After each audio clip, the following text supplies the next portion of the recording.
Desde os primórdios, a humanidade olhou para o céu em busca de respostas. Mas, e se o que observamos não fosse apenas luz de estrelas distantes, mas janelas para outras versões de nossa própria realidade? Meu nome é Gabriel Vance. O tempo está se esgotando. Os 3 casos que documentei até agora formam um padrão inegável. Shopping Riverside, Edifício Aurora, Bosque Norte. 3 pontos de uma espiral que está se completando em nossa cidade. O 4º ponto foi confirmado há 3 dias. O Observatório Astronômico Municipal.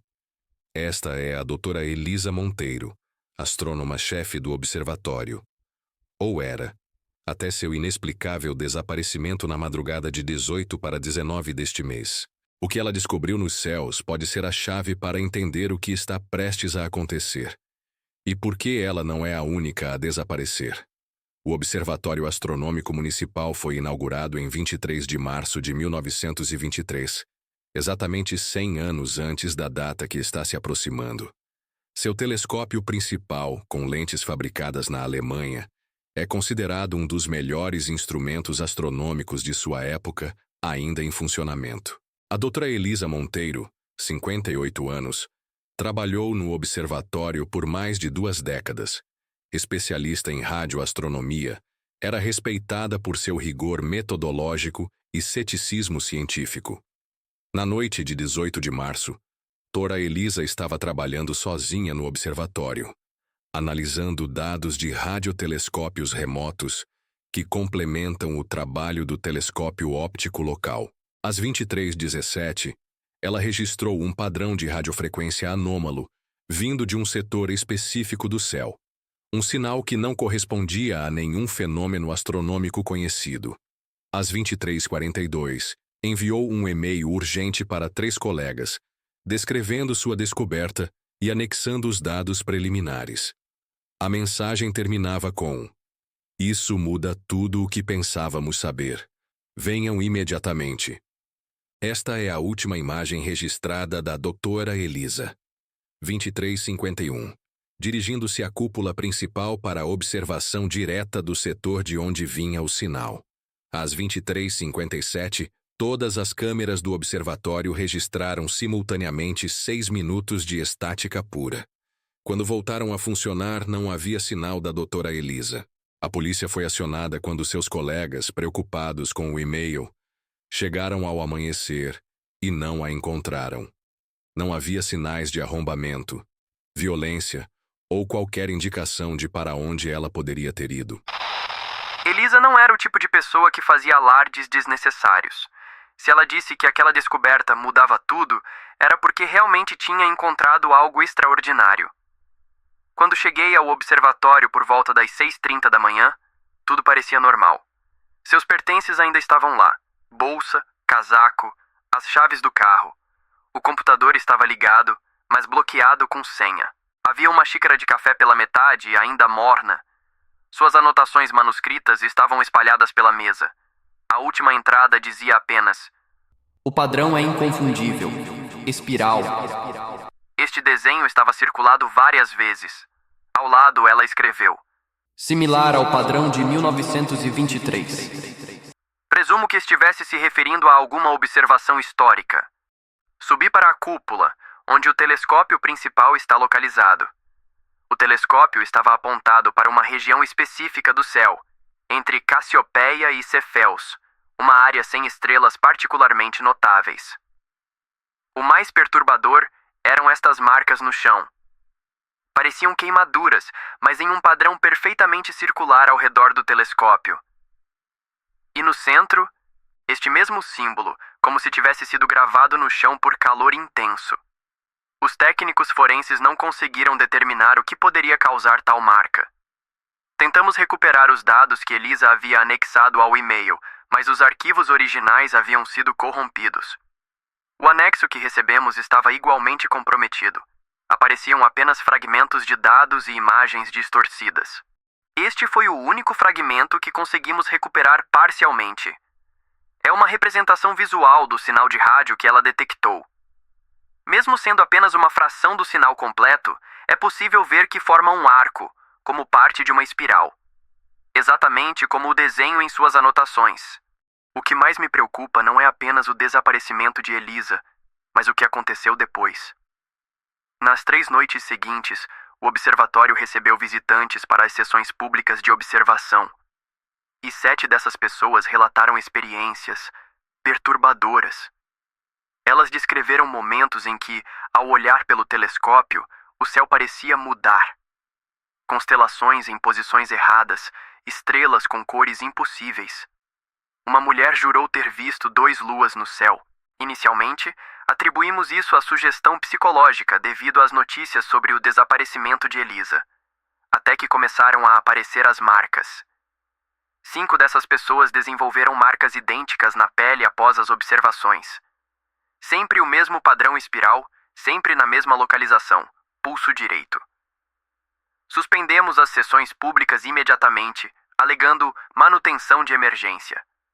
A direção está tentando minimizar o incidente, preocupada com a reputação do observatório.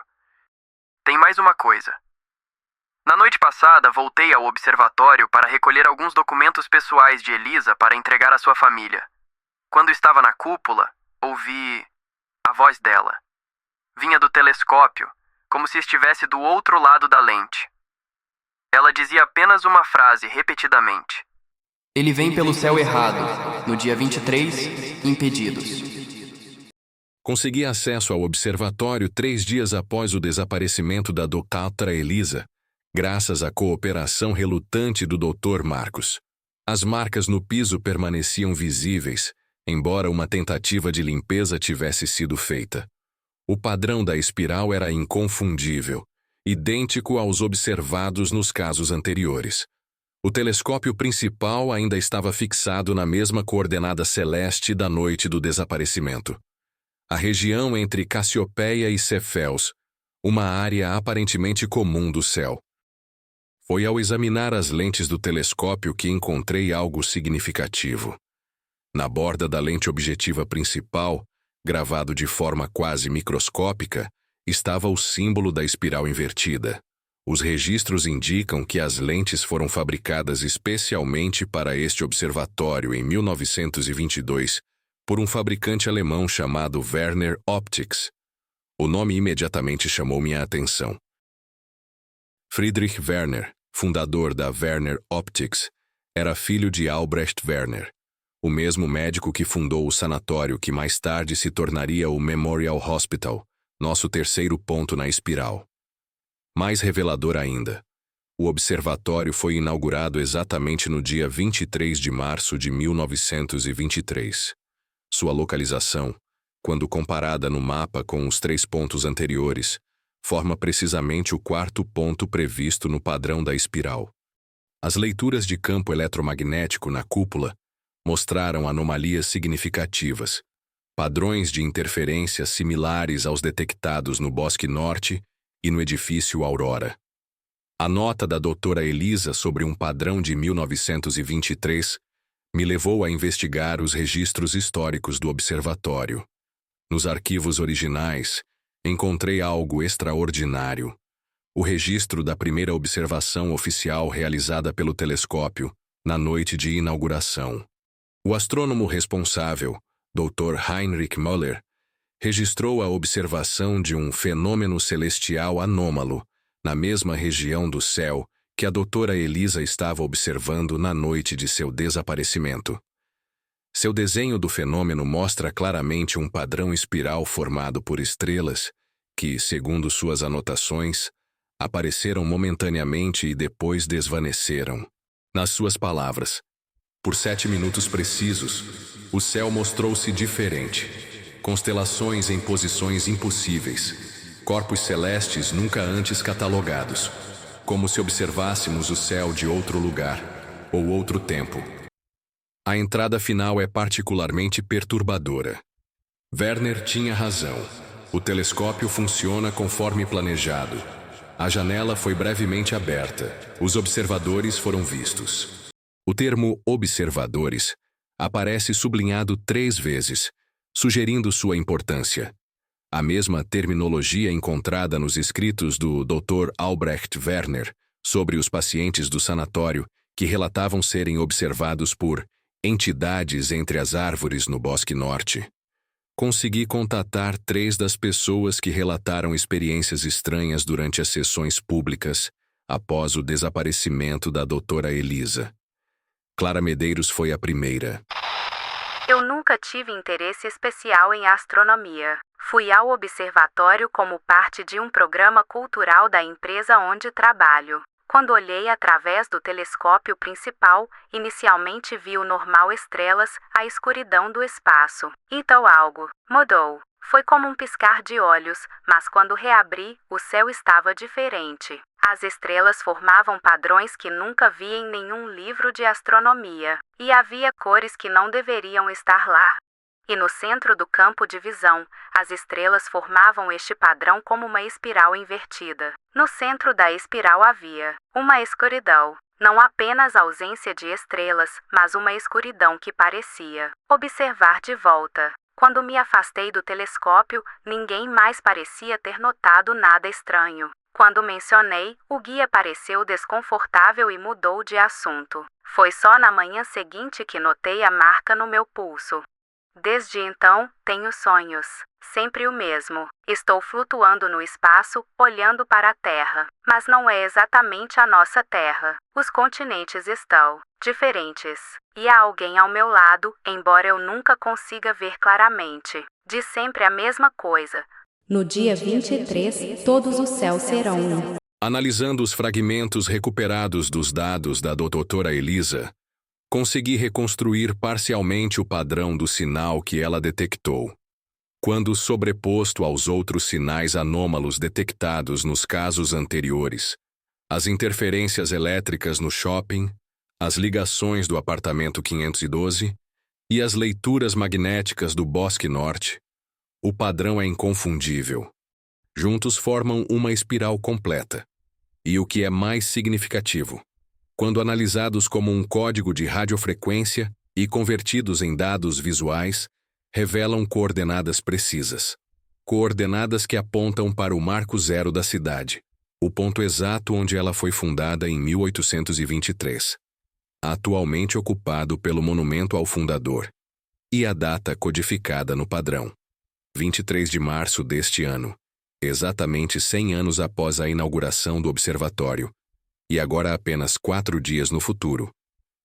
Ao deixar o observatório após minha terceira noite de investigação, tive um encontro que mudaria minha compreensão do caso. Juliana Neves, uma das sobreviventes do incidente no Bosque Norte, estava me esperando.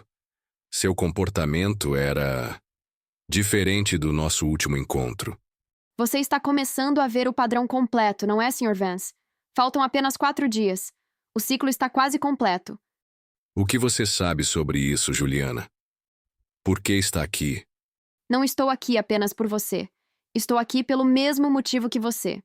Para confirmar o 4º ponto. Para preparar o caminho. O que é isso? O que você fez? A doutora Elisa entendeu rápido demais.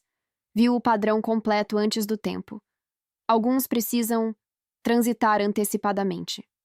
Você está mudando, Gabriel. Posso ver nos seus olhos. A transição já começou em você também. Mas diferente dos outros, você está resistindo. Fragmentando-se em vez de unificar. Dia 23. No marco zero. A grande convergência. Todas as versões se tornarão uma. A espiral se completará. Isto pertenceu ao Dr. Werner. Ele tentou impedir a primeira tentativa de convergência, há 100 anos. Falhou, mas adiou o inevitável. Por que está me dando isso? Nem todos os observadores desejam a convergência. Alguns preferem a diversidade das realidades separadas. Escolha um lado, Sr. Vance. Dias 23, no marco zero. Enquanto isso, sugiro que observe o céu esta noite. A doutora Elisa não foi a única a desaparecer. Outros estão transitando. Seguindo a sugestão enigmática de Juliana, passei a noite observando o céu através de um telescópio amador. Por volta das 2h17 da manhã, testemunhei o que a doutora Elisa e Clara descreveram. Por aproximadamente 7 minutos, o céu mudou. Constelações em configurações impossíveis. Corpos celestes nunca documentados. Consegui capturar apenas esta imagem antes que minha câmera parasse de funcionar. No centro do padrão, estas figuras. Quando ampliadas, a doutora Elisa, aparentemente flutuando no espaço, junto com outras figuras que, após análise facial, correspondem a pessoas desaparecidas nos últimos meses em nossa cidade. O relógio que Juliana me entregou contém uma inscrição na parte interna. Para interromper a convergência, o ciclo deve ser quebrado no centro da espiral. A grande convergência que Juliana mencionou parece ser um evento onde múltiplas realidades se fundem. Os desaparecidos não estão mortos, estão sendo transferidos antecipadamente. 4 pontos confirmados. A espiral quase completa. E o 5º ponto, o marco zero, parece ser onde tudo culminará em exatamente 4 dias. Minha condição está se agravando rapidamente. A heterocromia se intensificou. Meu reflexo, cada vez mais independente.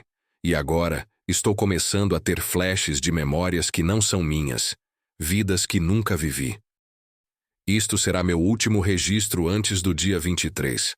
Há preparações que preciso fazer, informações que preciso reunir. O que aconteceu com a doutora Elisa Monteiro e as outras pessoas que desapareceram após observar o céu errado?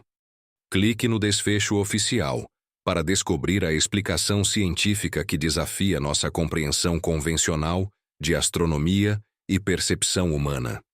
Mas para aqueles que desejam explorar as implicações cósmicas e interdimensionais destes eventos, clique aqui para examinar como o céu pode ser uma janela para outras versões da realidade e o que a grande convergência significa para todos nós.